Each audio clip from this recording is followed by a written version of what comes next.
I memorized the side of the bottle. I wanted to be clear to myself as to what I'd done, and repeating that phrase to myself reminds me of how horrible a person I am. I just couldn't quit the dang smoking. Had a habit of leaving my cigarettes lit when I'd put them down and forget them. My daughter used to play with my hairspray bottles all the time. She would spray and then brush her doll's hair.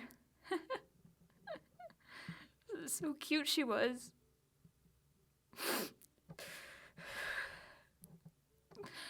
One day, she was playing in the bathroom while I was getting ready for work. Anyway, I was smoking my cigarettes and decided to put it down on top of the sink in order to fuss with my hair. Then the phone rang, the babysitter, and I was distracted. That's when my baby daughter sprayed her hair bottle just right, which caused the cigarette and the hairspray bottle to ignite and catch fire to the bathroom towel and to my daughter's pretty face. When I saw her, I screamed, went to put the fire out. I put my hands all over her tender face while she kept screaming my name. I panicked.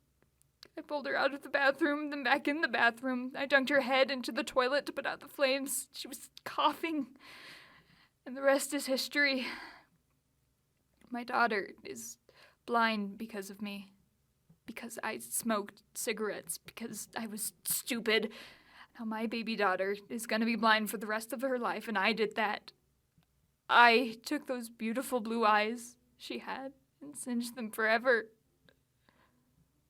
Forever.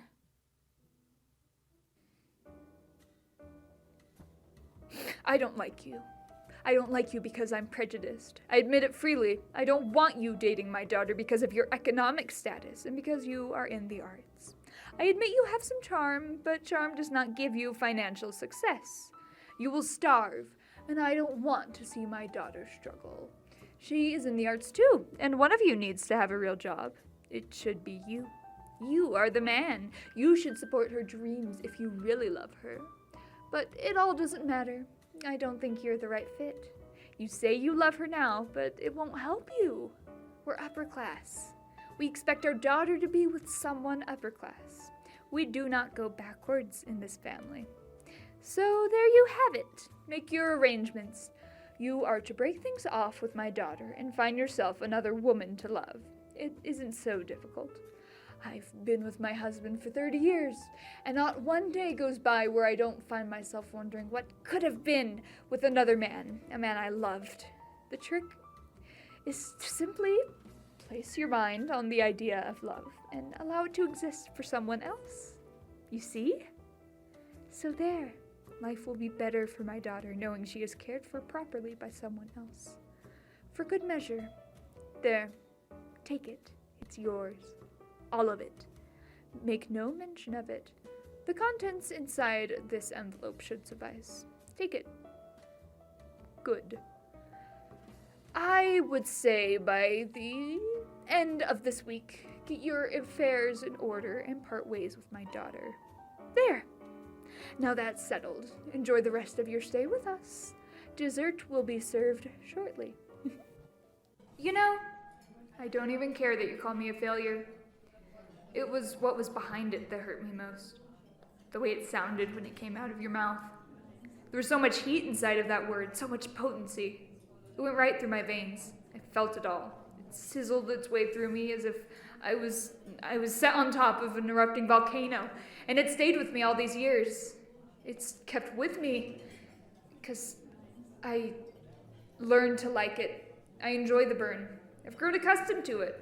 It's become my go-to friend whenever I'm down. It taps me on the shoulder and wakes me up from my depression. It whispers in my ear, whispering failure. And when I hear that word, it's the sound of your voice. I feel everything all over again, and I'm thrown back into my fight to be somebody because I want to prove you wrong. I want you to chew and swallow that word of yours. I want you to wish you never said it to me, and I want you to choke on that word until you vomit. Do you know what I intend? I intend to be a queen. When I grow up, I'm going to be the biggest queen there ever was, and I'll live in a big palace. And when I go out in my coach, all the people will wave and I will shout at them. And in the summertime, I will go to my summer palace and I'll wear my crown and swimming and everything. And all the people will cheer and I will shout at them. And what do you mean I can't be queen? Nobody should be kept from being queen if she wants to be one. It's usually just a matter of knowing the right people. Well, if I can't be a queen, then I'll be very rich instead, and then I'll buy myself a queendom. Yes, I will buy myself a queendom, and then I'll kick out that old queen and take over the whole operation myself. I will be head queen. Change.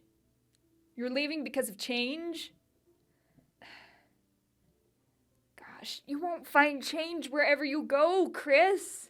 You need to learn how to make the change inside yourself. I know you, 10 years now? 10 long years, and it's always been the same with you. You haven't changed one bit. You've been exactly the same since I first met you. You can be whoever the heck you want to be, but when you start making excuses and start blaming other people, your environment, talking about your addictions, I can't take hearing that, because you're lying to yourself when you say it. You know, you are the only guy I've ever met in this town that had any spark. I always liked you because I felt you were different, but you've always circled around your problems like a carousel, and that somehow made you worse than everybody else. I hoped you somehow would have smacked yourself out of it. I've liked you. I've cared about you, and if you really want to know the truth, and I don't even know why I'm bothering to tell you any of this, because you're leaving anyway, so it's not like it's gonna matter if you even think about me. Just remember one thing. Remember that I gave a darn to tell you that whatever demons haunt you, that they will remain haunting you until you are strong enough to stand up against them and change.